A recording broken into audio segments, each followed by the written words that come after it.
और फिर वो क्षण आया जब पहली बार केदारनाथ मंदिर की छवि दिखाई दी, जैसे शिव ने स्वयं दर्शन दिए हो। हिमालय की गोद में बसा ये मंदिर न केवल पत्थर से बना बल्कि श्रद्धा से गढ़ा गया है। हजारों सालों का इतिहास लिए पांडवों का तपस्या का गूंज आज भी गूंजती है दीवारों में। यहाँ हर पत्थर बोले, मैं साक्षी हूँ भक्ति की, आस्था की और समय की। इतिहास, अध्यात्म, प्रकृति का नाम केदारनाथ धाम।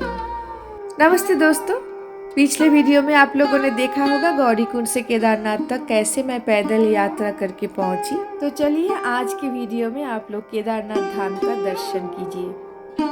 पहाड़ों की गोद में बर्फीली चादर ओढ़े धरा, जहां हर सांस में बसी है शिव की धरा। ठंडी हवाओं की थपकी से नींद खुली, सामने बर्फ से सजी पर्वत श्रृंखलाएं खुली। टेंट से बाहर आई तो लगा जैसे स्वर्ग जमीन पर उतर आया हो।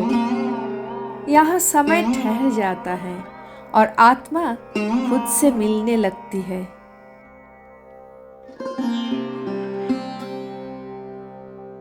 ये है केदारनाथ के टेंट्स। ऐसे ही एक टेंट में मैंने अपना नाइट स्टे किया। सुबह आँख खोली तो बिल्कुल समय बर्बाद किए बिना फ्रेश होके मैं आगे बढ़ती रही मंदिर की ओर। सुबह की पहली किरण जब केदारनाथ की घाटी में उतरी तो चारों ओर सुनहरी रोशनी का एक पवित्र आवरण बिछ गया। सुबह के 5 बजे से हेलीकॉप्टर सर्विस चालू हो चुकी थी। तीनों ओर से घिरे विशाल पर्वत, एक और बर्फ की चादर में लिपटा पर्वत जिसकी सफेदी चांदी सी चमक रही थी। बाकी 2 और भूरे रंग के कठोर पहाड़, जैसे समय ने उन्हें अपनी कहानी में रंग दिया हो। हवा में अभी भी रात की ठंडक थी और वातावरण में एक गहरी दिव्य शांति।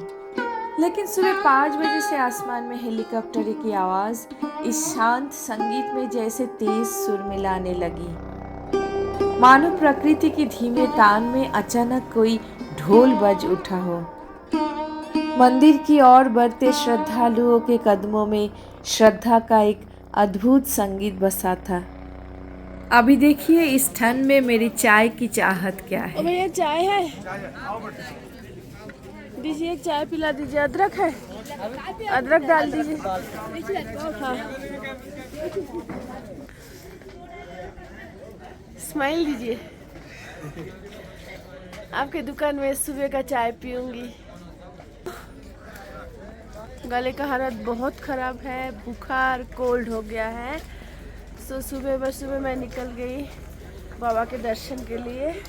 अभी मैं यहाँ पे चाय पीऊंगी। तो ये भैया आपका नाम बताओ भैया। रूपचंद। आपका नाम? अच्छा, आपका नाम बोलिए, क्योंकि आपके पास मैं आती हूँ। ये भैया अभी तक उठे नहीं, बिस्तर में सोए बात कर रहे थे। अभी मेरा नाम अनुसुया है। मेरे बेस कैंप 3 में अपनी दुकान है, टेंट है, रहने की व्यवस्था है। सब यात्री के लिए अच्छी व्यवस्था है यहाँ पे, ऐसा कुछ भी नहीं है। और खाने पीने रहने की सब व्यवस्था है मेरे पास। ऐसा प्रॉब्लम यात्री को कुछ भी नहीं हो, चाहे 100 यात्री 500 दोपहर का खाना मिल जाता है। दोपहर शाम, दोपहर में दाल चावल रोटी सब जो चाहिए वो सब मिलता है आपको। ठीक है ना, और सब व्यवस्था हो जाएगी यहाँ पर आपकी। अच्छा, यात्री जितने भी आएंगे कोई परेशानी नहीं होगी, चाहे बर्फ गिरे चाहे बारिश गिरे, सब व्यवस्था ओके है। हाँ, जो लोग देखेंगे इनके पास जरूर आना।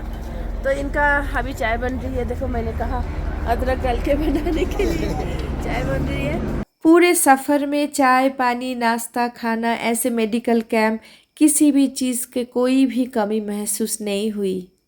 आगे बढ़ते हुए अचानक मेरी नज़र एक तालाब जैसे कुंड के ऊपर पड़ा। तो मैंने एक भाई से पूछा ये क्या है, तो उन्होंने इनका नाम बताया, गोगल कुंड। पानी के ऊपर हिमालय का प्रतिबिंब मैंने अपने कैमरे में कैद किया। ये देखिए कितना सुंदर है। भैया इस जगह का नाम क्या है? तालाब गोगल कुंड। यहाँ से आगे बढ़ते हुए दाएं ओर दिखा भैरवनाथ टेम्पल। कदम आगे बढ़ रही थी और मेरी आंखें कुछ और ही खोज रही थी। चारों ओर पता नहीं मैं क्या खोज रही थी। और फाइनली ये मुझे दिखा। देखिए, जूम करके दिखाती हूँ। ये है, इस क्षण का इंतज़ार था मेरा। ये है केदारनाथ मंदिर, पहली झलक। देखिए, जय बाबा केदारनाथ। कदम तेज होती गई और मन का उतावला और बढ़ने लगा। आगे बढ़ती चली मैं मंदिर की ओर। ये है केदारनाथ का हेलीपैड, जहाँ से इस बार का हेलीकॉप्टर सर्विस चल रही थी। यात्रियों को लाके यहीं पे छोड़ रहे थे और यहीं से फिर वापस लेके जा रहे थे, जो कि मंदिर से बिल्कुल नज़दीक है। और ये देखिए, सुबह का पहला किरण, इतना सुंदर रौनक है इसका। और उधर देखिए, सिल्वर प्लेटेड हिमालयस।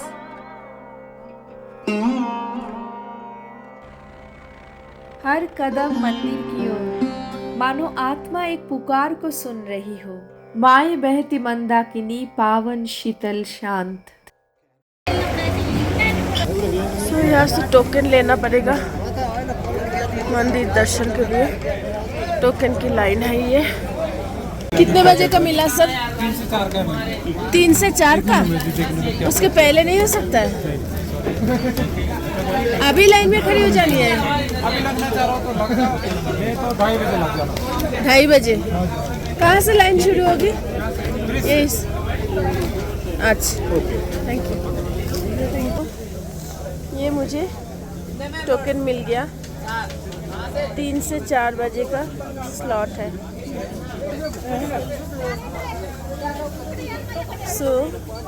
अभी मॉर्निंग 8:26 और मुझे दर्शन का स्लॉट दिया गया है 3 से 4 बजे का। मतलब शाम तक की होगी शायद दर्शन। और उसके बाद ट्रेकिंग करके नीचे जाना है सीतापुर गौरीकुंड। क्या है आज के दिन पता नहीं, चलो चलते हैं। उत्तराखंड के हिमालय पर्वत की गोद में केदारनाथ मंदिर 12 ज्योतिर्लिंग में सम्मिलित होने के साथ 4 धाम और पंच केदार में से भी एक है। भगवान केदारनाथ का ये दिव्य धाम अलौकिक माना जाता है। तीनों ओर पहाड़ से घिरा भोलेनाथ जी का ये मंदिर। एक तरफ 22,000 फीट ऊंचा केदारनाथ पहाड़, दूसरी ओर 21,600 फीट ऊंचाई गराज कुंड और तीसरी ओर 22,700 फीट ऊंचा भरत कुंड। स्कंद पुराण में भी इसका उल्लेख है। इन तीनों पर्वतों के बीच बह रही है 5 नदियाँ, मंदाकिनी, मधुगंगा, चीरगंगा, सरस्वती और स्वरंदरी। 5 नदियों के बीच में शांत रूप में विराजमान केदारनाथ। कहते हैं कि हिमालय के केदार श्रृंग पर भगवान विष्णु के अवतार महातपस्वी नर और नारायण ऋषि तपस्या करते थे। उनकी आराधना से प्रसन्न होकर भगवान शंकर प्रकट हुए और उनके प्रार्थनानुसार ज्योतिर्लिंग के रूप में सदा वास करने का वर प्रदान किया। अपने पीठ पे चढ़ा के यात्रियों को मंदिर प्रांगण तक पहुंचाने के बाद पिट्ठू वाले भैया लोग सुबह के धूप में बैठे हुए हैं। पिट्ठू वाले भैया लोग सब मिलके हाय बोलो, सब हाय। एक साथ इतने लोग बैठे हो तो मैंने सोचा मैं रिकॉर्ड कर लेती हूँ। अच्छा लग रहा है देखने। पंच केदार की कथा ऐसी मानी जाती है कि महाभारत के युद्ध में विजयी होने पर पंच पांडव भ्रातृ हत्या और ब्रह्म हत्या के पाप से मुक्ति पाना चाहते थे। इसके लिए पांडव भगवान शंकर का आशीर्वाद पाना चाहते थे, लेकिन भगवान शंकर उन लोगों से रुष्ट थे। भोलेनाथ के दर्शन के लिए पांडव काशी गए, लेकिन शिव जी वहां से अंतर्धान होकर केदार में जा बसे। लेकिन पांडव भी लगन के पक्के थे। वे उनका पीछा करते करते केदार पहुंच ही गए। भगवान शंकर ने तब बैल का रूप धारण कर अन्य पशुओं से जा मिले। पांडवों को संदेह हो गया था और भीम ने अपना विशाल रूप धारण कर 2 पहाड़ों पर पैर फैला दिया। अन्य सब गाय बैल तो निकल गए, पर शंकर जी रूपी बैल पैर के नीचे से जाने को तैयार ही नहीं हुए। भीम बलपूर्वक इस बैल पर झपटे, लेकिन बैल भूमि में अंतर्धान होने लगा। तब भीम ने बैल की त्रिकोणात्मक पीठ का भाग पकड़ लिया। भगवान शंकर पांडवों की भक्ति दृढ़ संकल्प देखकर प्रसन्न हो गए। उन्होंने तत्काल दर्शन देकर पांडवों को पाप मुक्त कर दिया। उसी समय से भगवान शंकर बैल के पीठ के आकृति पिंड के रूप में केदारनाथ में पूजे जाते हैं। चोराबाड़ी हिमनद के कुंड से निकलती मंदाकिनी नदी के समीप केदारनाथ पर्वत शिखर के पाद में कत्यूरी शैली द्वारा निर्मित विश्व प्रसिद्ध केदारनाथ मंदिर 11,755 फीट के ऊंचाई पर स्थित है। कहते हैं इसका निर्माण पांडवों या उनका वंशज जन्मेजय द्वारा करवाया गया था।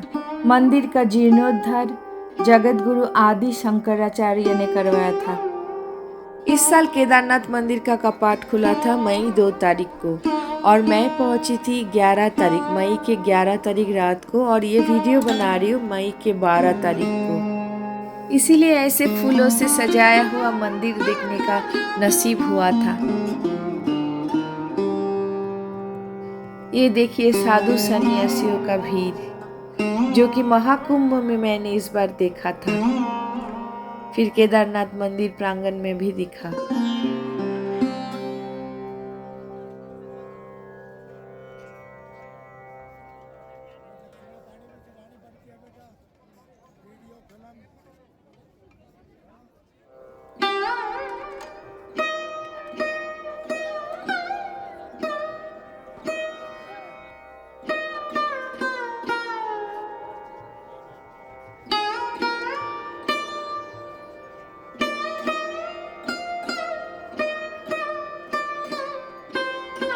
केदारनाथ मंदिर प्रांगण, यहाँ तक पहुँचना एक बहुत बड़ी बात है। ये देखिए हजारों लोगों की भीड़। सुबह सुबह मैंने टोकन तो ले लिया, उसके बाद मेरे हाथ में टाइम था, इसीलिए मुझे मौका मिला मंदिर प्रांगण में एक पूरा दिन बिताने का। दोस्तों यहाँ पे एक निवेदन है, अगर आप लोगों ने अभी तक मेरे चैनल को सब्सक्राइब नहीं किया तो प्लीज़ सब्सक्राइब कर लीजिए। कमेंट बॉक्स में ज़रूर लिखिए हर हर महादेव, लाइक शेयर ज़रूर कीजिएगा। जीवन के सबसे अद्भुत और यादगार अनुभवों में से एक है केदारनाथ का दर्शन, जो कि वहाँ पे खड़े होके मैं खुद फील कर रही थी और मन में एक ही मंत्र जाप रही थी, ओम त्र्यंबकम जजामहे सुगंधिम पुष्टिवर्धनम उर्वारुकमिव बंधनान् मृत्युर्मुक्ष्यो मामृतम। यहाँ पे मौसम का कुछ ठिकाना नहीं, कभी भी यू टर्न ले सकते हैं। सुबह का खिलखिलाती धूप देख के मैंने अपना जैकेट वगैरह उतर के रख दिया और देखिए सडनली कहाँ से इतना जोर बारिश शुरू हो गई तो कि मैं कांपती रही। पूजा का सामान खरीद के लाइन में घंटों खड़ी रही। इतना ठंड लग रही थी कि पीछे के तरफ से मैं बाहर आके धूप में खड़ी हो गई। ये देखिए कैसे अचानक जोर बारिश शुरू हो गई, स्नोफॉल शुरू हो गया। देखिए यहाँ पे शून्य के नीचे तापमान, पर भक्ति की अग्नि भीतर जल रही थी। हाथ कांप रहे थे, होठ नीले पड़ रहे थे, पर बम बम भोले की गूंज में सब कुछ हल्का लग रहा था। अचानक जोर बारिश शुरू हो गई, मंदाकिनी की लहरें बज रही थी और आसमान में उड़ते बादल शिव के गण जैसे लगते थे। यह मौसम भी पूजा करता है। ठंडी हवाएं जैसे घंटियों की तरह गूंज रही थी। गर्भगृह में प्रवेश करते ही शब्द नहीं, केवल भाव बचे। मंदिर में पूजा करने के बाद निकली तो पीछे के तरफ आके मुझे दिखा चमत्कारी शिला, जिसका नाम है भीम शिला। तारनहार इसी शिला ने 2013 के त्रासदी में बाबा केदारनाथ ज्योतिर्लिंग मंदिर की रक्षा की थी। आज भी इस शिला का रहस्य बरकरार है कि मंदिर के चौड़ाई के बराबर ये शिला आई कहाँ से और कैसे ये अचानक मंदिर के कुछ ही दूरी पर आके रुक गई। आखिर ये चमत्कार कैसे हुआ? क्या ये चमत्कार आदि गुरु शंकराचार्य का था, जिनकी समाधि मंदिर के पीछे ही स्थित है, या कि यह महज एक संयोग था? शिला का प्रकट होना और अचानक रुक जाना निश्चित ही बाबा की कृपा थी। इस चमत्कारी भीमशिला को मैं नमन करती हूँ। डमरूनुमा भीमशिला की चौड़ाई लगभग मंदिर की चौड़ाई की बराबर है, जिसने प्रलय का अभियान को चकनाचूर कर मंदिर को लेश मात्र भी क्षतिग्रस्त नहीं होने दिया। कुछ लोग कहते हैं कि सर्वप्रथम ये मंदिर पांडवों ने बनवाया था। यही भीम ने भगवान शंकर का पीछा किया था। प्रलय के समय ऐसा लगा जैसे भीम ने अपनी गदा गाड़ कर महादेव के मंदिर को बचाया हो। संभवतः इसीलिए इस शिला को लोग भीमशिला कहने लगे। भीमशिला न केवल एक चट्टान है, बल्कि ये आस्था और विज्ञान का संगम है। ये हमें याद दिलाती है कि मुश्किल समय में भी उम्मीद और विश्वास बनाए रखना जरूरी है। ये एक चमत्कार है जो आज भी लोगों को प्रेरणा देता है। ये चट्टान दिखाती है कि भक्ति और विश्वास में कितनी शक्ति होती है। हजारों सालों का इतिहास लिए पांडवों की तपस्या की गूंज आज भी गूंजती है दीवारों में। यहाँ हर पत्थर बोले, मैं साक्षी हूँ भक्ति की, आस्था की और समय की। दोस्तों, आप लोग खुद देखिए ये दृश्य। मुझे तो लगा आसमान खुद झुककर बाबा का भक्ति कर रहा है।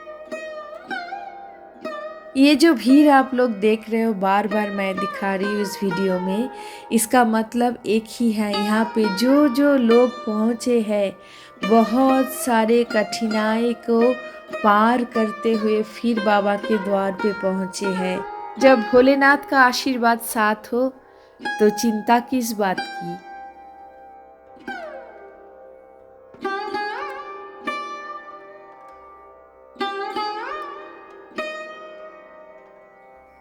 यहाँ लग रहा था हर मन एक सुर में, हर हाथ ऊपर उठे, हर नेत्र अश्रुपूरित, जैसे शिव को छू लिया हो।